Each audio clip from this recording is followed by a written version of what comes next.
Eu quero falar esta tarde com vocês aqui, dia 19 de janeiro, são quase 4 horas da tarde. Sol entre nuvens em Porto Alegre, calor, sim, bastante grande. Eu quero falar com vocês hoje à tarde aqui sobre esse requerimento de instalação da CPI, que eu chamo de CPI do 8 de janeiro. Ou seja, a CPI que vai investigar o que aconteceu nessas manifestações, nesses atos de vandalismo, inclusive do dia 8 de janeiro. Essa CPI é uma proposta no momento da senadora Sônia Tronic. Vocês sabem de quem se trata, né? Aquela senadora que foi eleita nas costas do Bolsonaro, depois traiu o Bolsonaro, inclusive disputou a candidatura a presidente da República e fez aquele papel ridículo e patético durante a campanha, inclusive nos debates de televisão. Uma senadora bastante despreparada, mas ela é ousada, como todos os despreparados. Bom, o requerimento é dela, né? Claro que, partindo dela, que fez oposição cerrada ao Bolsonaro, que tem um ódio carnal do Bolsonaro, e é alinhada agora com o lulopetismo, é claro que ela quer investigar apenas um dos lados, né? Ela quer ver se enquadra o Bolsonaro e os eleitores do Bolsonaro. Os 60 milhões de eleitores do Bolsonaro que perdeu, entre aspas, as eleições por 1%. Bom, essa CPI, de qualquer maneira, é o seguinte, ela só pode ser instalada com o início da nova legislatura, agora no início de fevereiro. É que será preciso que 2/3 do Senado assumam na nova legislatura. Foram os eleitos e reeleitos. É 75%, é muita coisa. Então, a atual composição não tem condições nenhuma de instalar uma CPI. Né? O próprio presidente do Senado, Rodrigo Pacheco, que tem mais 4 anos de mandato, que é o presidente do Senado, já disse que nessa legislatura não vai dar, mas se comprometeu a instalar no início da nova legislatura. Se vai cumprir essa promessa, eu não sei, porque tem muita água a rolar debaixo dessa ponte. De qualquer maneira, a senadora Sônia já conseguiu os 27, mais de 27 assinaturas que precisava para instalar a CPI. Já conseguiu mais do que isso aí. Aqui no Rio Grande do Sul, os senadores, 3 senadores, vocês sabem que cada estado tem direito a 3 senadores. No total são 81 senadores. 2/3 do Senado, que foi renovado agora, é 54 senadores. Mas para fazer uma CPI, precisa no mínimo 27 senadores. Ela já tem mais do que isso aí. O novo Senado, ele vai ser muito mais conservador do que esse aí. É o mais conservador dos últimos 30 anos, com certeza. E a maior bancada, a nova bancada do PL, o partido do Bolsonaro, tem 14, é a maior bancada do Senado, 14 senadores. Na legislatura atual elegeu 2, agora elegeu 14. E se transformou disparado na maior bancada, mais do que o PT, mais do que o MDB, ou seja, se é a maior, é claro que é a maior de todos, né? 14 senadores. A rigor até, por uma tradição da casa que já foi quebrada, a presidência do Senado caberia ao maior partido, portanto ao PL, portanto ao Rogério Marinho, que é o candidato do PL a presidente do Senado. Mas esse acordo, entre aspas, né, não vai ser mais cumprido. E haverá uma disputa, com certeza, pelo menos entre o Rogério Marinho, que é o senador eleito pelo PL, pelo Bolsonaro, e o Rodrigo Pacheco, que é o atual presidente, que é do PSD, mas é alinhadíssimo com o lulopetismo, né, anti-bolsonarista. O Rogério Marinho, pelas últimas contas, ele tem, até agora, 25 senadores fechados com ele. 24 estão indecisos e 32 estão com o Rodrigo Pacheco. Bom, a coisa está na mão dos indecisos aí. Vocês sabem que indecisos em política mais ou menos significa o seguinte: quanto você me dá? Ou o que você me dá? De qualquer modo, o PL, o partido do Bolsonaro, será uma bancada muito poderosa. E já amplia uma aliança, que eu já disse para vocês, aí, no mínimo de 25 dos 81 senadores. Né? 32 estão com alinhados ali com o Rodrigo Pacheco, e os outros 25 estão em cima do muro, vamos dizer assim, né? Bom, mas a grande novidade é o seguinte, a Sônia já tinha conseguiu, a assinatura no requerimento de convocação da CPI do líder do governo no Senado e do líder do PT no Senado. Mas eis que hoje, aqui, quando estou falando com vocês, nessa quinta-feira, dia 19 de janeiro, começa a ganhar força aí declarações que o Lula da Silva fez ontem à noite na Globo News, na primeira entrevista que ele concedeu, exclusiva para algum órgão de imprensa. Só podia ser para a Globo, né? Mas foi para a Globo, sim. Que é cabo eleitoral do Lula da Silva, né? E o que ele disse, o Lula, entre outras coisas? Ele disse o seguinte: acho que essa CPI não deveria sair, é a CPI do 8 de janeiro. Ops! Mas ele mesmo vive dizendo que aqueles acontecimentos do dia 8 de janeiro foram realizados contra ele. Um golpe, uma tentativa de golpe contra ele. Ele não quer investigar isso aí?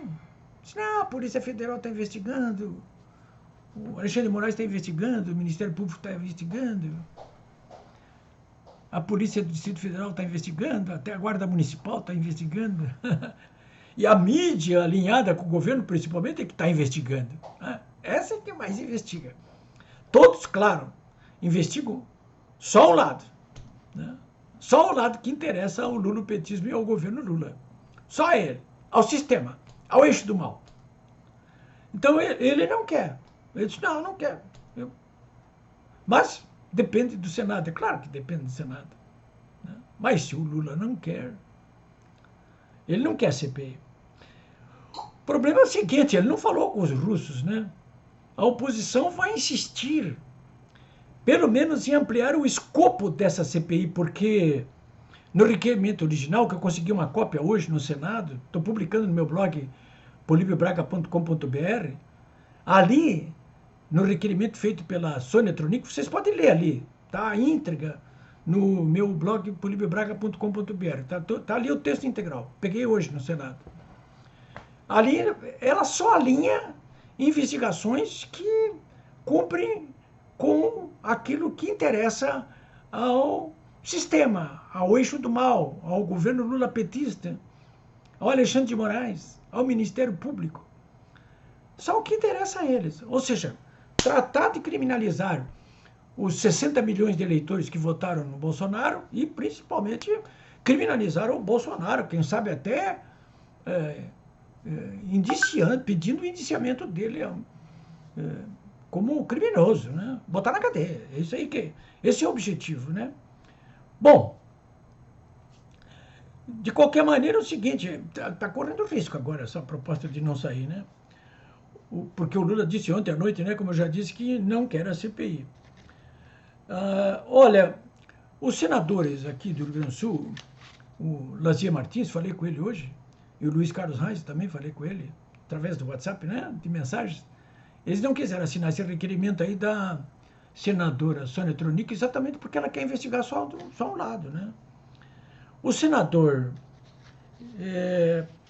Luiz Carlos Reis, ele, no entanto, ele fez 3 postagens curtas hoje no Twitter dele, né, que resume basicamente o que eu até iria dizer aqui para vocês. O que disse o senador? Ele disse o seguinte, que o Lula mentiu ontem de noite lá na entrevista da Globo News, né? Opa! O Lula mentiu? Ora, será que o senador está enganado? O Lula mente? Hein? E disse ao senador o seguinte, na entrevista Lula alega, e aí ele escreve assim, ingenuamente, entre aspas, que desconhecia os riscos do que aconteceria no dia 8 de janeiro, naquele domingo. Eu não sabia quais eram os riscos que estava correndo, eu não fui informado, né, que corria o risco de um quebra-quebra, de invasão dos prédios públicos, não sabia disso.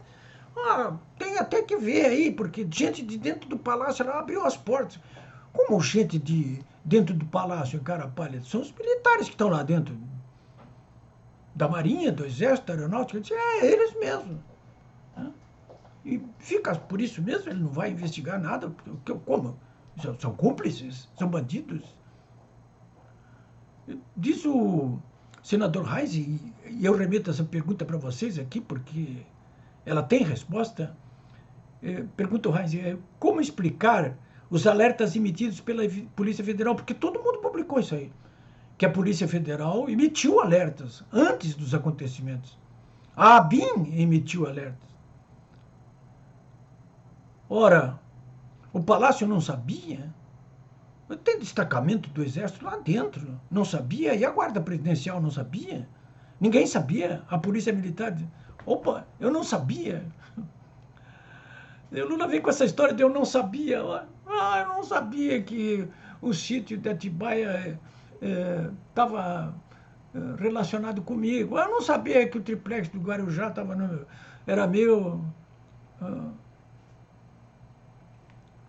O curioso, diz o Reis, eu estou completando aqui, é que diante desse discurso ostensivo do PT sobre o que chamo de bolsonarização das forças militares e da violência, diante desse discurso de bolsonarização das forças militares e da violência que o próprio Lula alegou ter assistido em cima do hotel, lá naquele incidente na Polícia Federal, curioso que, sabendo o que ia acontecer, ele simplesmente viajou para Araraquara, para o interior de São Paulo. É tudo muito conveniente, não acha? Pergunta o senador Reis. E mais, sobre a CPI.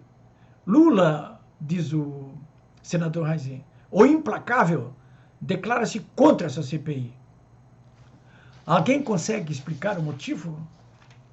O Reis não foi adiante? Eu fui adiante, sim. O motivo é que as chamas podem respingar sobre o seu próprio governo, como aconteceu na CPI do Mensalão, que por pouco não o derrubou nessa CPI aí, né? Aquela CPI dos Correios, no julgamento do Mensalão, resultou nisso. CPIs, quando instaladas, elas se sabem o que pretendem, mas não se sabe como é que terminam, né? Vocês vejam o estrago que aquela CPI da Covid causou em relação ao próprio governo Bolsonaro, que ficou acuado aí durante alguns meses, né? Só que ele não tinha o rabo preso e por isso não foi deposto, né? Mas não sei se pode dizer o mesmo a respeito de Lula da Silva e o seu governo. Acho que não.